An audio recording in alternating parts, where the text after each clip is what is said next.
Indian premier league IPL এ লম্বা সময় ধরে দিল্লি ক্যাপিটালসের হয়ে খেলছে ঋষভ পান্থ। একাধিক আসরে দলটিকে নেতৃত্ব দিয়েছে এই উইকেটকিপার ব্যাটার। তবে আসন্ন মেগা নিলামের আগে ফ্র্যাঞ্চাইজির কাছে বিশেষ কিছু দাবি তুলেছে পান্থ। দলটির হয়ে আগামী আসরে খেলার আগে বাড়তি পারিশ্রমিক চান তিনি, এমনটাই বলছে ভারতীয় গণমাধ্যম। সদ্য সমাপ্ত চেন্নাই টেস্টের একাদশে ছিলেন পান্থ। বাংলাদেশের বিপক্ষে এই টেস্টের আগে দিল্লি ক্যাপিটালসের অন্যতম মালিক পার্থ জিন্দালের সঙ্গে দেখা করেছেন পান্থ। সেখানে পারিশ্রমিক নিয়ে আলোচনা হয়েছে তাদের। বর্তমানে দিল্লির হয়ে খেলার জন্য 16 কোটি রুপি পান পান্থ, কিন্তু আসন্ন আইপিএলে আরও বেশি অর্থ দাবি করেছেন তিনি। সেই টাকা দেয়া হলে তবেই নাকি দিল্লিতে থাকবেন তিনি, তা না হলে মেগা নিলামে নাম লেখাতে পারেন পান্থ। তার এমন শর্ত নাকি মেনে নিয়েছে জিন্দাল।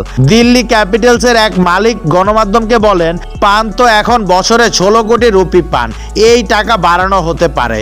ভারতীয় ক্রিকেট বোর্ডের দল গড়ার জন্য ক্রিকেটার ধরে রাখার জন্য যে নিয়ম করেছে সেই নিয়ম মেনেই সবটা করা হবে, তবে এখনো কোনো সিদ্ধান্ত ঘোষণা করা হয়নি।